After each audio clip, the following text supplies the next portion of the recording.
Ladies and gentlemen, thank you very much for joining us on this Erev Rosh Hashanah.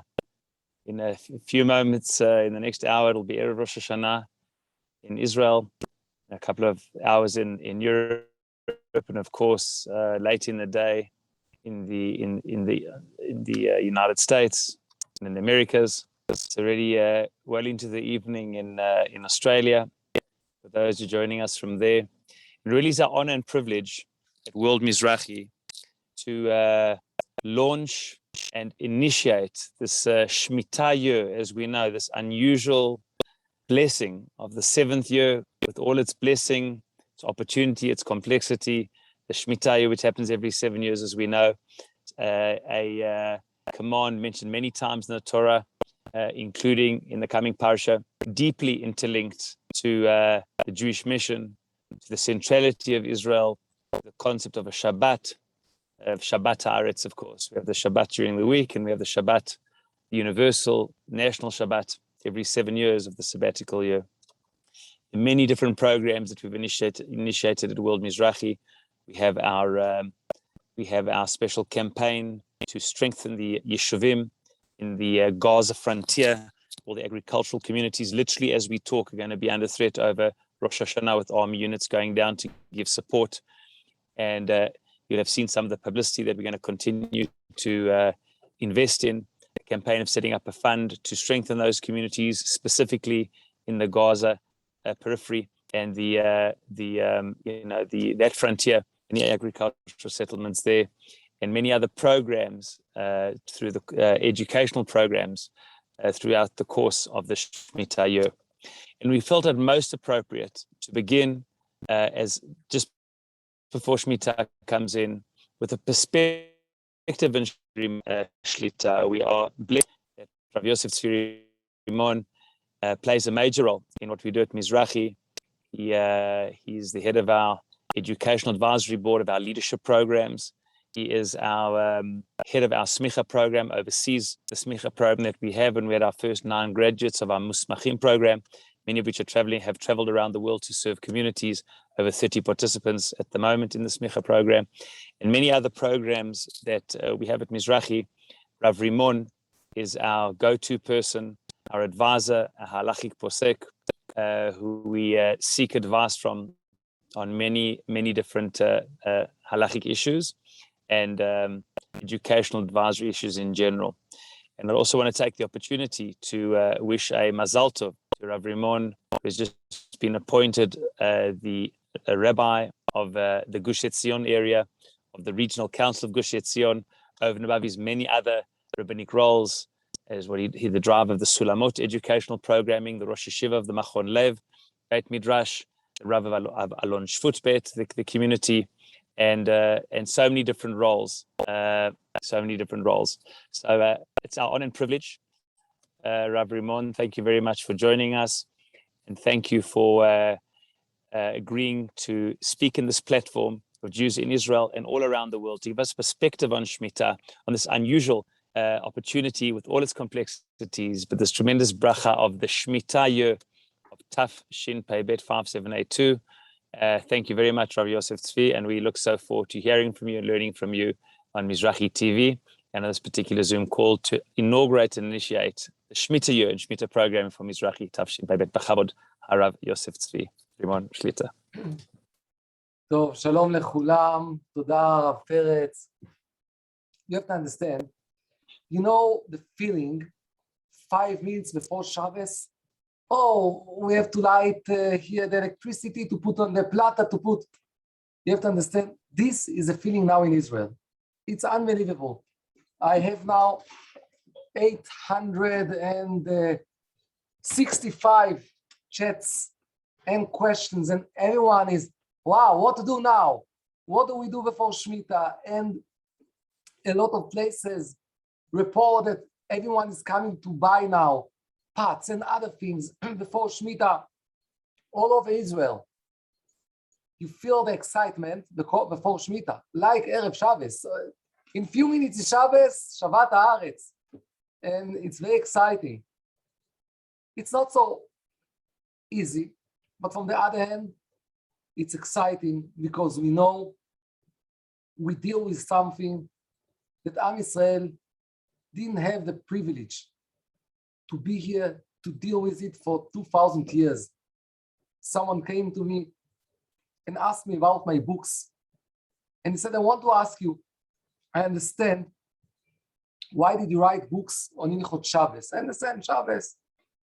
And then he goes over my books. He said, I can understand Agada Shel Pesach, I can understand Ilchot Pesach, I can understand Chanukah and Purim and Tefillin and Avedus and Zmirot Shabbat, but I can't understand two books.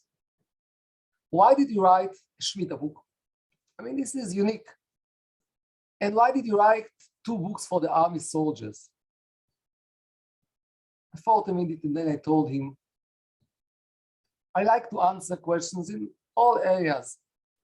But when I get questions from soldiers or from farmers, I'm very excited because I know for 2,000 years, rabbis didn't receive questions, not for soldiers and not for farmers. I know that this is redemption.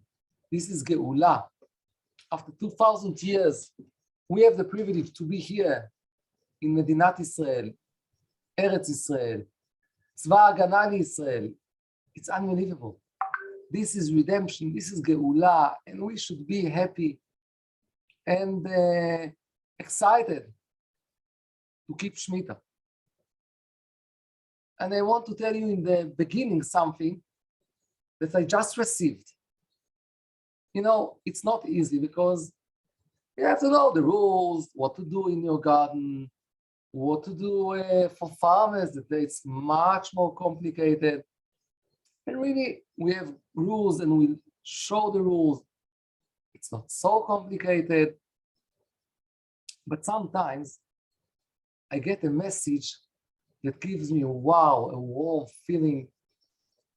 And I got a message now from a farmer. And he says, every Shemita, he has the same thing and is excited every time. Again, I'm putting you, although it's in Hebrew, I want you to hear the beginning and in it and translate. לך, שאני עושה דוחות אקסל, לסכם את היבולים, וכל פעם אני חושב שאני טועה בחשבון. לצורך העניין, אני השנה מסכם את גידולי החיטה, ואני עושה חשבון כמה גרעיני חיטה קיבלנו, כאשר בממוצע לדונם מקבלים 450-500 קילו לדונם. אני פותח את הטבלת אקסל השנה, וקיבלנו בחלקות הגרועות, קיבלנו 600 קילו, הממוצע שלנו זה 650 קילו לדונם, זה המון המון המון מעל היבול הרלוונטי. היבול של הקש, אם אנחנו השנה קיבלנו 2 חבילות קש לדונם, כל שנה מקבלים חבילת קש אחת לדונם. I stopped here, but this farmer says that it's so exciting to see the bracha that they have in the 6th year. His next year is going to, he's not going to do anything with the land, he's not going to touch it, what's called in Hebrew hashbata, like Shabbos. And he says that he has such a big bracha now, this 6th year, that he can't understand it. And it gives me examples in this thing, in this thing, in this thing. Everything we have much more quantity, double or 50% more. He says in the beginning he thought it's a mistake in the Excel. Till he realized, no, it's not a mistake, but he says every Shemita, it's the same. Also last Shemita it was the same. No, not always it's like this, and the farmers needs our help, but there are lots of farmers that also we can see this bracha that the Torah told us, וציוויתי את ברכתי לכם בשנה השישית. I would like to learn today the basic things on Shemita, to get the idea and to see how to prepare. We have short time to Shemita. And I would like to share with you a PowerPoint. I would like Mizrahi to give me permission to share PowerPoint. Oh, I see they gave me. Okay.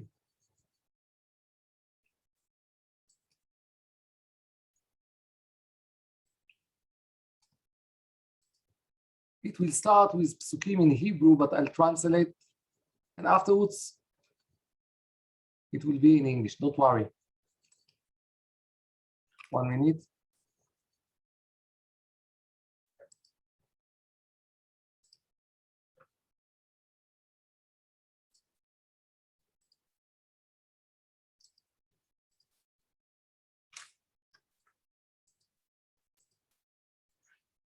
Okay, you can see here all the psukim on Shemita.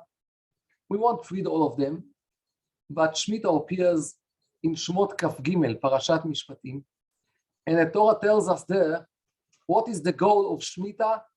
Ve'achlu evyonei amecha. Shemita tries to help poor people. You know that also today there are places and farmers and few places that they do otzar beidin, and some of this they give to aniyim, to poor people. So also this sometimes becomes also real today. Another parsha of Shemita is Vayikra Kafei. Vayikra Kafei. This is Parashat Behar. The Torah tells us that there are 4 things that we mustn't do. Lo tizra. We mustn't seed. We mustn't plant on Shemita.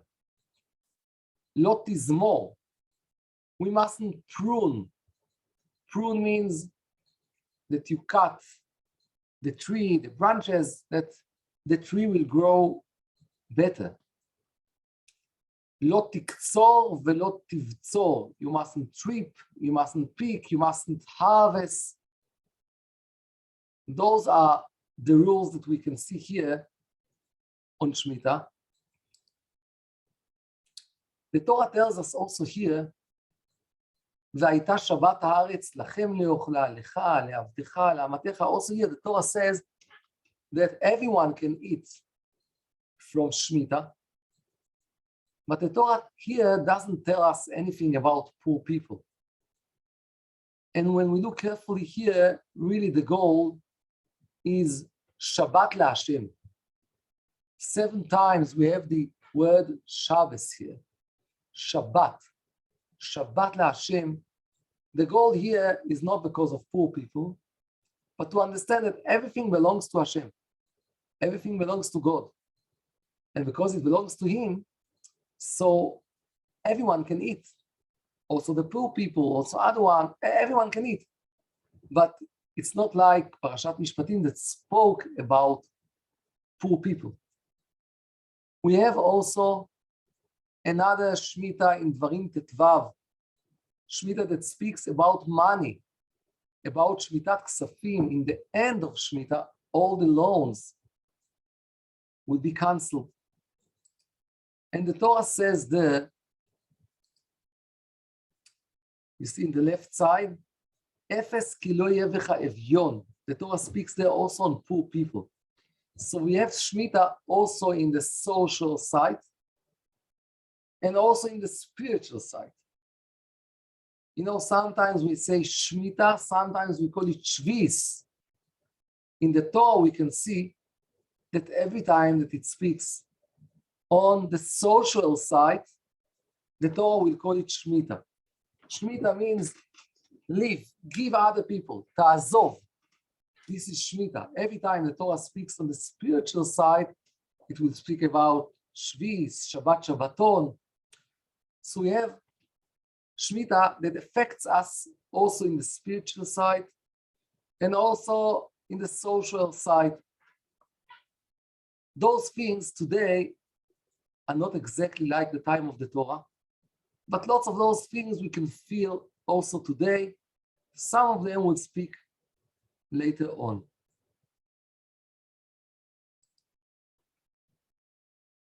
The Torah speaks also about this positive side of Shemita. Shavta haaretz Shabbat LaHashem. The Torah speaks about resting of the land. Now you can see it in English, okay? I hope you'll manage also with English. Okay. This is in English. And we see that the Torah speaks here about resting of the land. And this is very interesting. Do we have a mitzvah that the land should rest? It's a very important issue. If someone is living in a building with non-religious people, sometimes there are non-religious people in your building, and they say, we are going to work on Shemita normally.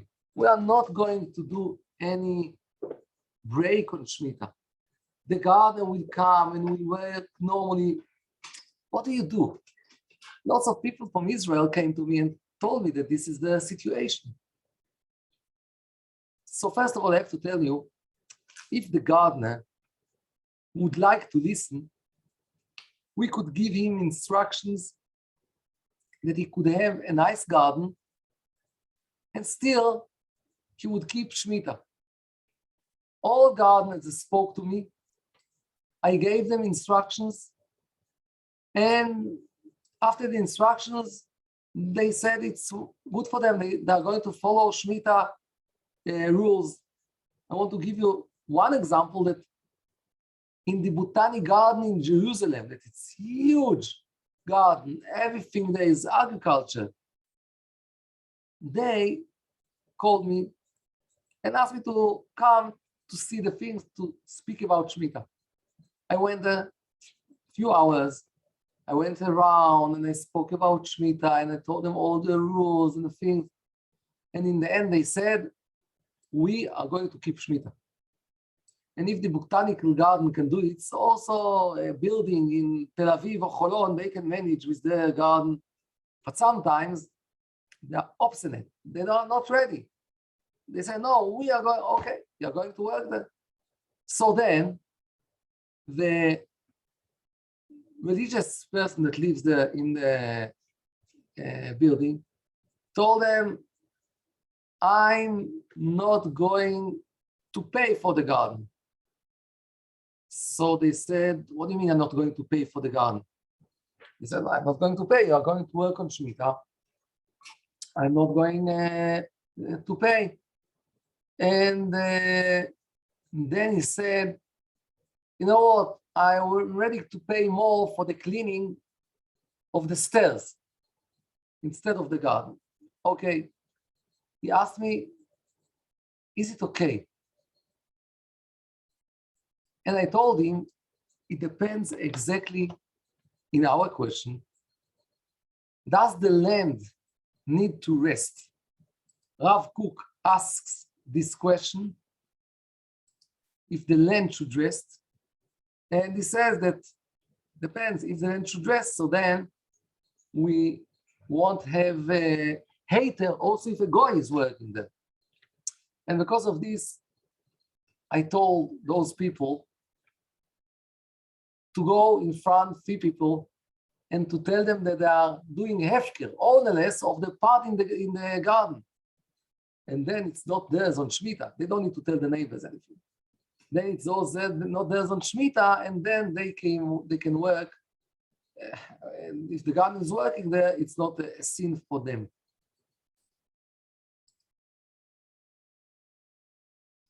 The Torah tells us, והייתה שבת הארץ לכם לאוכלה. The Torah tells us that we can eat fruit, Shemita fruit, vegetables. This is very strange because we saw before that you mustn't pick. How can you eat if you mustn't pick? We are not monkeys that will eat straight from the tree. How can you eat without picking? And the Gemara Chachamim teach us that you may pick in a different way, in shinu. What is a different way? So there are 2 systems. One system of Bartenura that he says if usually you pick, let's say, with a professional tool, now cut it with scissors. Cut the apple with your hand. Not professional. This is Bartenura. Rambam says, you may do it professional, but pick small quantity. From your garden, pick small quantity, not a big quantity, just small quantity. What is the knowledge? What is the idea of Rambam? Why that we will be able to pick a small quantity? And Chazon Ish explains that the problem, according to Rambam, is not the picking, it's to show that it's yours, to show ownership. If you pick all the field, wow, you are behaving like it's yours. It's not yours. Everything belongs to Hashem. Because of this, you may pick a small quantity. So if you have a tree or other things, you may pick a small quantity. What is a small quantity? Chazon Ish explains, it's a quantity like you buy, let's say in the supermarket, for a few days for your family. Like you pick for a few days for your family. So you may pick quantity that will be enough for a few days for your family, and also the neighbor can pick, everyone can pick. Okay, let's continue. We have another mitzvah. והשביעית תשמטנה ונטשתה ואכלו אביוני עמך. We have another mitzvah that we need to do hefker, to honest our fruit, vegetables on Shemita.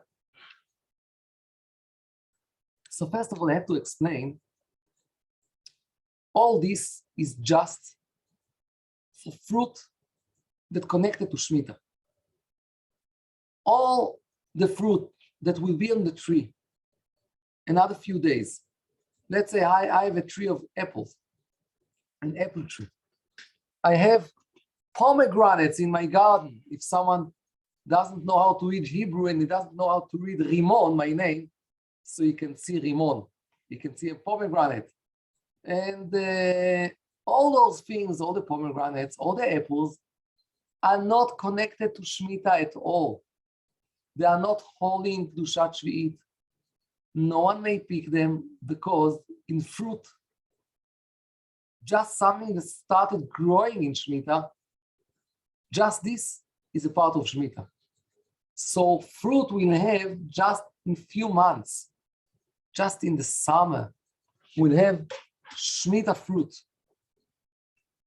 All the fruit today are not connected to Shemita, they are not holy. Everyone mustn't pick them, just we can pick them, not connected to Shemita.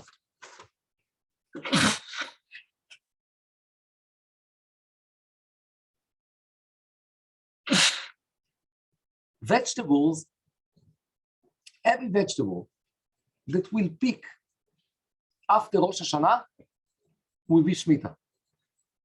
If you have in your garden cucumbers, tomatoes, all of those, straight in the beginning of Shemita, everything you pick will be holy, will be kadosh. When you are going to buy in the supermarket, usually if you go to regular supermarket, fruits and vegetables won't be holy. If you go to special stores that they have Otzar based in, this will be holy, and we'll speak about it Be'ezrat Hashem. So in your garden,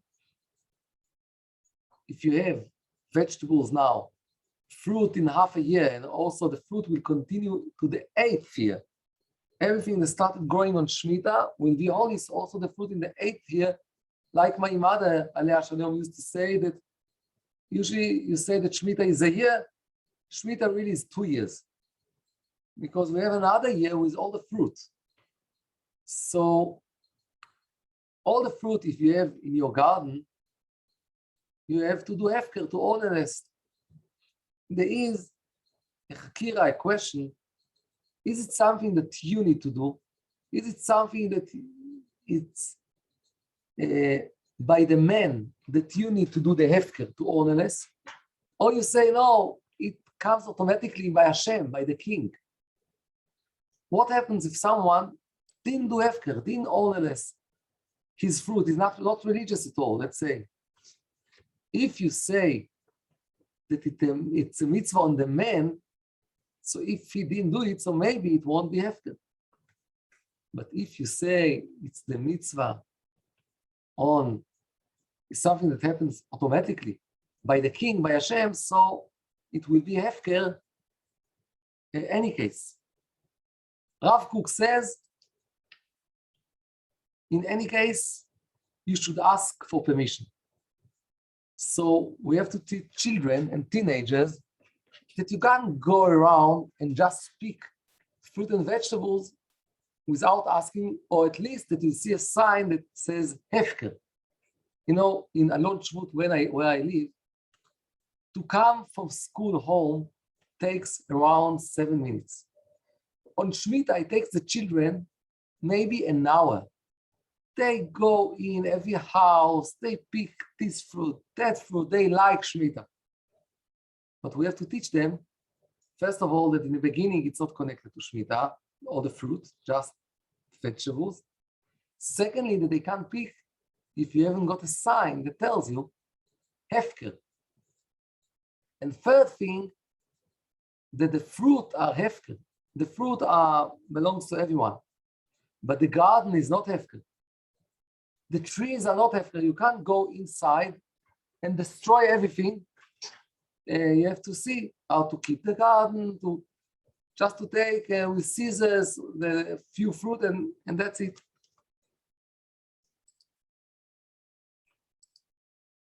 On this, I'm not going to speak right now, but following Rabbi Akiva, we say that also harvesting on Shemita is also something that is not allowed from the Torah. It's very interesting, but we won't go on it now. As we saw, there are two groups of isurim, or things that we mustn't do on Shemita. One group is a group of growing. You mustn't sow, you mustn't prune. This is connected to growing. Another group is connected to harvesting. You mustn't reap, you mustn't pick. And the question is, why the Torah gives us two examples in each group? And the Gemara, in Moed Katan Daf Gimel, says that the Torah gives us two examples because she wants to tell us that just those things are not allowed from the Torah. All other things like watering, like weeding, like spraying, like mowing, all of those things are allowed from the Torah. They are not allowed just from Chachamim. What does it matter for us if it's from the Torah or from Chachamim? So the Gemara in Avodah Zarah Daf Nun says that all the things that are not allowed just mid'Rabbanan, like hashkaya, watering, like nikush, weeding, kisuach, we would say mowing, zibul, fertilizing, all those things are allowed if you are doing them, that the tree, that the vegetables will survive. You may keep your garden on Shemita by doing all the things that are not allowed just with the Rabbanan, as we said, like watering and other things, but you may do it just to keep your Shemita, not to progress, not to do it better and nicer, just to keep it, it will be okay, that it won't die.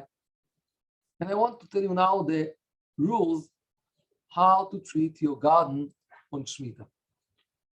As we saw before, we have from the Oraisa, from the Torah, we have 4 sins. We have Isur Zri'ah, seeding, Zmira, pruning, Ktsira, to reap, Betzira, to pick, harvesting, and charisha. Those are the things that we mustn't do from the Torah. And we saw that picking we may do if we are doing it b'shinui. If we are doing it in a small quantity, then we may pick on Shemita. Now we are going to how to keep the garden on Shemita. It's in Hebrew, but I'll explain. Zibul. Zibul means fertilizing. Ledashen. It's the right side here. Usually, you don't need to fertilize your garden by Shemita. Sometimes you have a very sensitive garden that you need to fertilize. If you won't do it, it will die. Usually, you do not need to fertilize your garden on Shemita. But we have a special thing, and although it's last minute now, you still can buy it. We have special material, deshen, that you can fertilize, and it keeps a whole year. You put it now, but a whole year it keeps and gives you the effect of fertilizing for your garden. So this is something that you can buy and put in your garden. Watering. You may water the garden, that it won't die. So let's say you water usually twice a week. So now, as example, you do once a week. It's not exactly, sometimes it's more or less, depends on the garden, but let's say around once a week. But the rule is that when you water, you can leave the water as much as you want. So if usually you water twice a week for half an hour, here you can water once a week for an hour and a half. If you have a computer for your garden that calculates everything and gives all the water automatically, so if you did it before Shemita, you can do it normally. If you are doing your computer, you're doing everything before Shemita, you can just leave it normally, and it's okay also on Shemita. Okay, so this is watering. Next thing here is weeding. Weeding in our garden, you have one purpose, that it's agriculture purpose, that you are weeding because you want the flower to have more water. Because of this, you are weeding next to the flower, nearby. This you mustn't do on Shemita. You may do it just if the weeds are going to kill the flower. Then it's okay. There is another reason for weeding, and this is noi, this is beauty. Most cases in our garden, let's say in the grass, you see some weeds. Most cases that you want to weed are just for beauty. You don't like it like this, it's not nice, you want to cut it. And then, if it's just for beauty, and everyone can understand when he sees you cutting it, that it's just for beauty, this you may do on Shemita. I have to tell you, weeding weeds, there are people in Israel that are very machmir. They are not ready to be making in weeding at all. And those are our soldiers. They phone me every Shemita a few times, and they say the commander punished them, that they have a field, they need to weed a big field, just as a punishment. And they phone me and say, Rabbi, may you weed on Shemita? I told them, no, you mustn't weed. And then I say, but it depends. They said, Rabbi, we don't need any more else. We don't want no kulot. Okay, you mustn't weed. We are not going to weed on Shemita. So they have chofesh from the commander for the punishment a little. The last thing here is kisuach deshe. Kisuach deshe to mow your grass. You may mow your grass normally. Why? Because mowing the grass is like having your haircut. It's not for agricultural reason. Because of this, you may do it normally on Shemita. Someone came to me, showed me a picture, and he said, I want you to see my garden. This is a Shemita garden. The garden was disgusting, terrible. I told him, look, you could do whatever you want to do in your garden, but don't call it Shemita garden. He said, why? I said, if the halacha allows us to treat our garden with the rules that I said right now, it means that the halacha doesn't want our garden to look miserable on Shemita. And my garden looks nice on Shemita. Maybe nicer than usual because I tell the children to mow the grass every 3 weeks. Like this is just cutting for beauty. If you wait 2 months, or then it's maybe also an agricultural reason that the sun will come to the roots. Also, this is okay.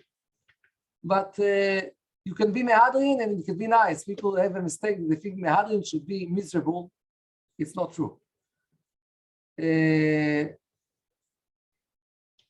Also, hedge in your garden, you may cut if you need to pass or if you want it to look nicer. But if you have holes in the hedge and you are cutting that it will be full, then it will be a problem. Okay. We are going to continue to the kitchen, the Shemita. 1 minute, I'm going to share.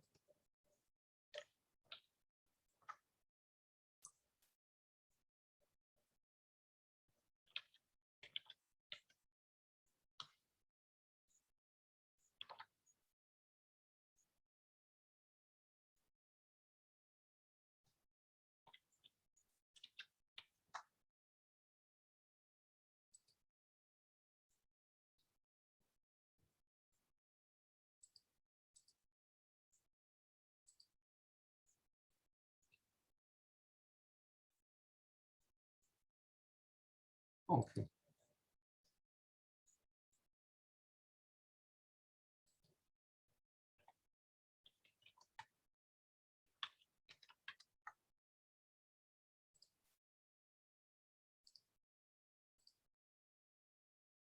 Okay.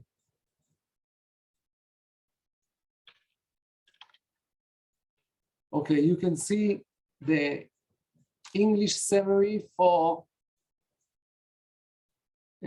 treating the kitchen. Okay. So this is already in English. And we are going to give quick rules. What do you do in your kitchen with Shemita products? So first of all, as I said before, Shemita products are just in Otzar Beidin or in things that you are going to pick from your garden. And secondly, Shemita products is just now in vegetables. Straight after Rosh Hashanah, you can find cucumbers, tomatoes of Shemita. You won't be able to find fruit of Shemita. It will be just in half a year. So first of all, you have to know that it's opportunity. There are people that are afraid of buying Kedushas Shvitz. They're afraid. They say, oh, we bring holy fruit at home. We don't know what to do with it. You know, Rambam wrote a book on Shemita. Rashi wrote all the Shas on all the Shemita subjects. None of them, not Rambam and not Rashi, had the privilege to eat 1 apple of Kedushat Shvi'it. We have the privilege after 2,000 years to be in Eretz Israel and to eat Kedusha. And it's very exciting to eat holy fruit. You have to understand that we have no holy fruit today. All holy fruit that we have is just when Beis Hamikdash will be built. We have no korbanot, no maser sheni, no neta revai, we can't eat them.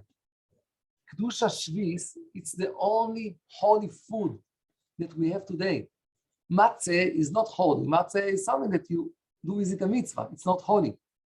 Shemita products are the only holy things that we have today that we can make with them. Can eat holy fruit, holy vegetables, and it's the closest things to Beis Hamikdash, to the temple. So we have to try and to eat as much as we can Shemita products. Another thing, maybe there is even a mitzvah. According to Ramban, maybe there is a mitzvah. And this is very exciting. My wife says that I eat much more salads on Shemita. Every time there's leftovers, I say, okay, bring me this, I eat all. I say, it's mitzvah, maybe a mitzvah, I can eat more salad to earn more mitzvot. So first of all, it's a big opportunity. And we try to bring as much as we can, more and more Shemita products to our kitchen. What do you do with the holy vegetables now, then holy fruit? So you try to eat till the end. It's not an issue, it's not a sin if you have leftovers, but you try, and also this is a nice thing to teach the family that we try to eat till the end. We try to eat till the end and we understand we are dealing with holy fruit. We are in a holy country. We are dealing with holy fruit. Secondly, we understand that we are not the owner. We can't destroy, we have to be careful on all the fruit and vegetables in Israel this year. What do you do with leftovers? So leftovers, if they are not edible at all, like a peel of banana, of an orange, this you can chuck out to the garbage. If there are peels that they are edible, like peels of carrots, of cucumbers, of an apple, or leftover of salads, all those things, as example, we can put in a plastic bag to tie it and to chuck it out in the garbage. There is another system, practical system. You can take a big jar, pot, and you can put a plastic bag and put all the leftovers of Shemita. Let's say after 10 hours, the leftovers are already rusted, spoiled. If you put the new ones on the old ones, so then you'll destroy them straight away. They'll get spoiled from the old ones. Because of this, after 10 hours, we'll take a newspaper, we put on the leftovers. And on it, we'll put the new leftovers. So this is not complicated. Another 10 hours, another newspaper.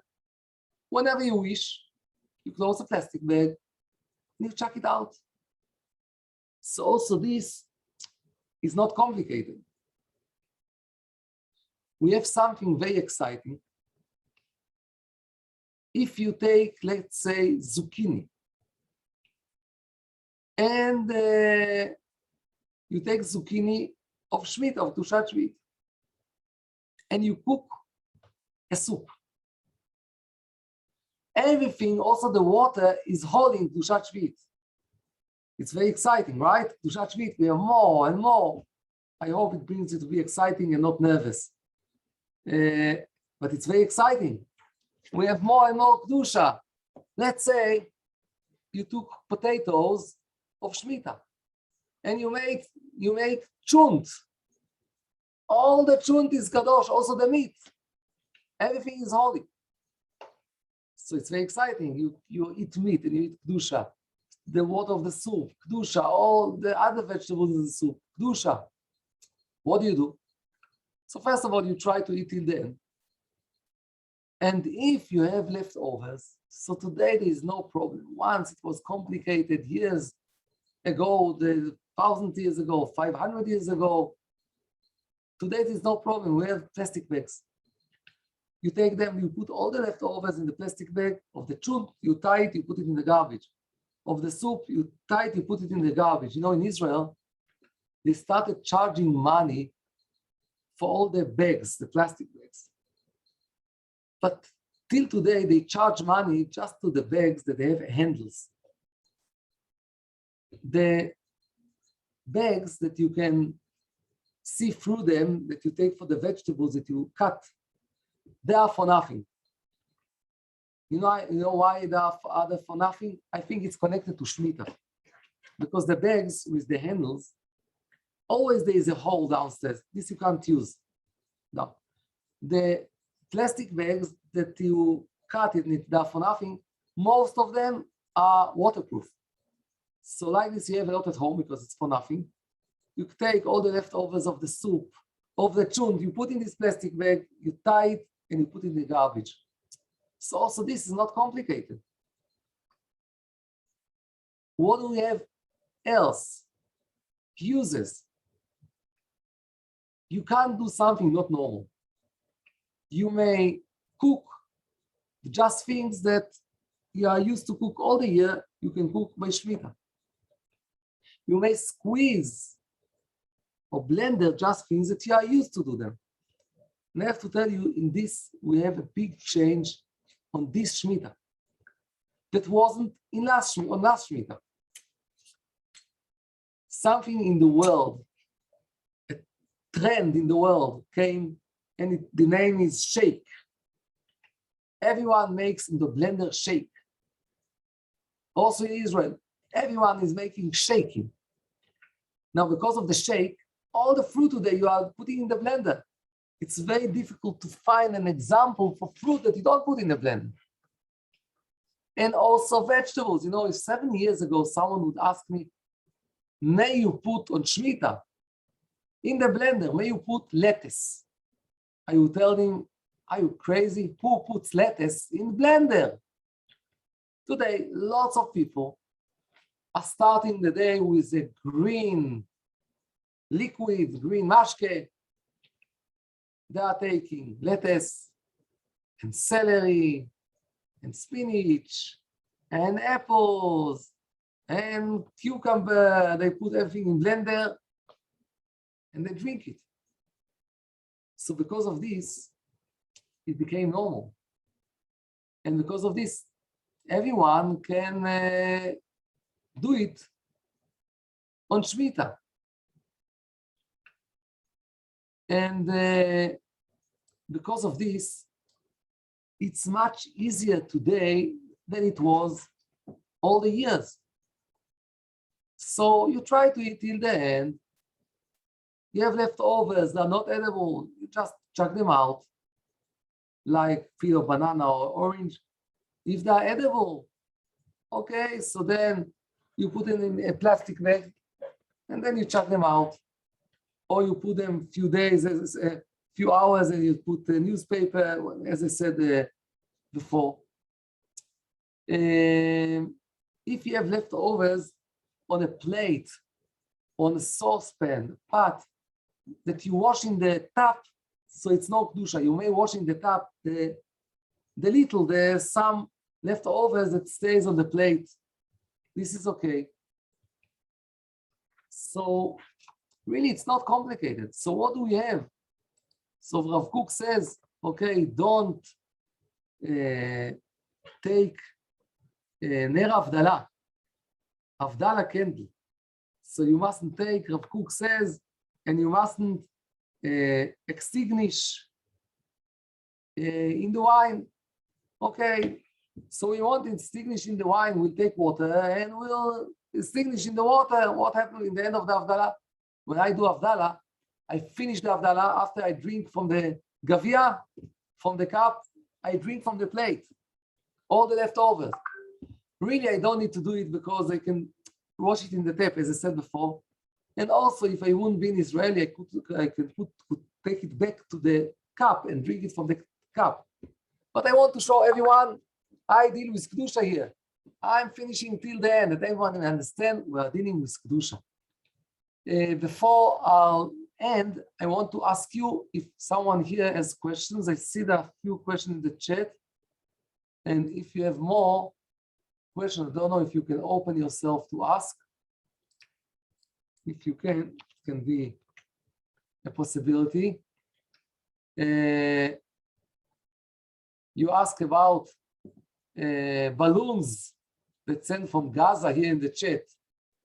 So, okay, I think there's no problem to put water on those fields. This is really pikuach nefesh. It's not a problem at all. The plastic bags, I understand that they have a problem, but I don't ask you to buy plastic bags. In any case, the plastic bags that you take in the supermarket, so put some of them for Shemita, and if you want, so you can use also compost. You can make compost. In the compost, you put the leftovers, but then you can't put the leftovers on the old leftovers because they'll be destroyed straight away. So you need to put leaves or sand or something like this, and then you can use the compost. So it's also an option. Someone who wants has also other options. And let's see more things.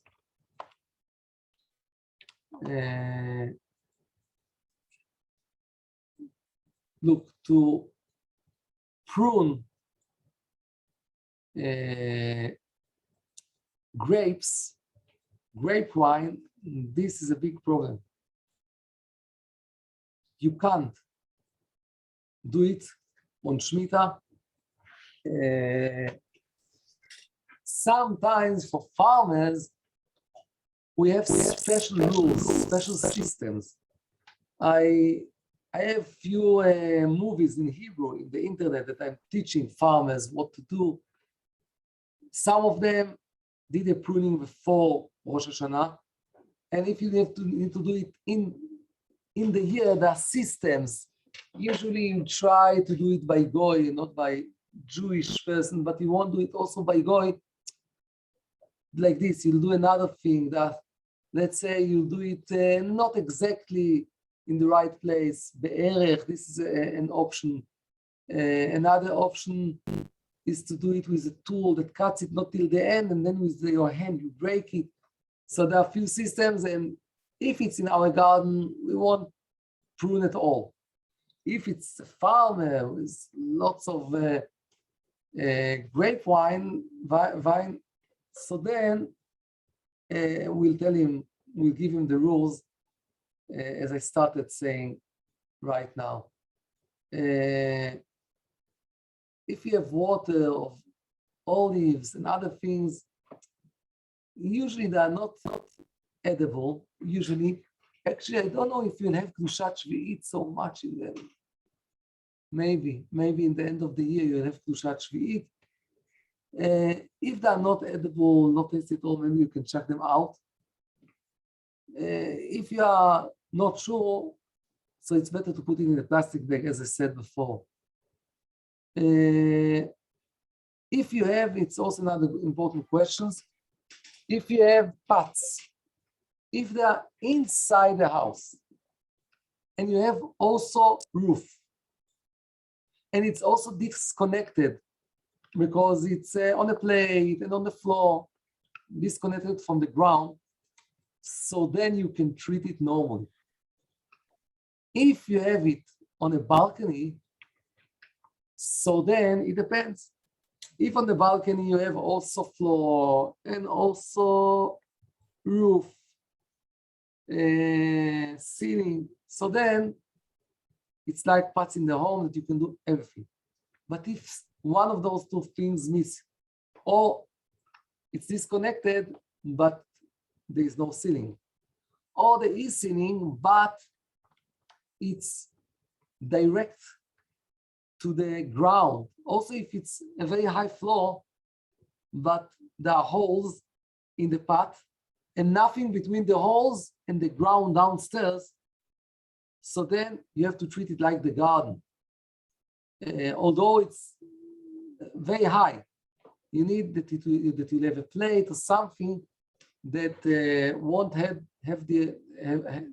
don't have a connection between this and between the land. And let's see another question. Rav Rimon, Ken. I suggest many of these questions are what your following shiurim are about. So maybe we'll leave some of them for the next shiurim. Okay, so I think the next one is also the next connected to next shiurim. I think that in next shiur we'll have to speak. Just I want to tell you, last thing, on your garden now, if you want to plant, you have one day, you can plant everything if it's not fruit tree, all the other things, all trees, flowers, even vegetables, but just if it's in earth, in a pot with adama, not to put just to seed. Just if you have, if it's with earth together, then you can put it and plant it till Shemita. You can prune everything till Shemita, cut everything. So all those things you have to organize before Shemita. And Bezrat Hashem, as Rav Taragin said, we'll meet together on Shemita, and then we'll try to explain more. What is the difference between Heter Mechira and Otzar Beidin and disconnected and all the things and how to buy fruit and vegetables by Shemita? So Bezrat Hashem, we'll meet together and then we'll have the continuous of all the other subjects. Toda Rabba. Just before we close, on behalf of World Mizrachi, I want to thank Rav Rimon. Rav Rimon mentioned that it's Erev Shemita, but it's also Erev Rosh Hashanah. And Rav Rimon is very busy and we thank him for making time. And as the Rav mentioned, this is the first Yirtzeh Hashem of a series of shiurim that he'll be offering in English to the Mizrachi people around the world. In addition, we'll be translating Rav Rimon's videos into English, the videos Rav Rimon mentioned, so people can enjoy those as well. So that, in addition to the other World Mizrachi Shemita initiatives, as Rav Doron mentioned, supporting the Gaza farmers, and Rav Binyamin Zimmerman's Sefer that's been put out together with Rav Rimon, we look forward to offering you all of these initiatives, and we thank Rav Rimon for this first shiur, which in Yirtzeh Hashem will be part of a wonderful series. Thank you for everything that you do for us, Rav Rimon. Toda Rabba, Shana Tova, Smecha, a happy year that you have nachas from all your family and good health. And Bezrat Hashem, we'll continue to meet together. There are a few good things that came from COVID, at least it's by Zoom, we can learn like this. Okay, Bezrat Hashem, והצלחה for everyone. שנה טובה, כתיבה וחתימה טובה.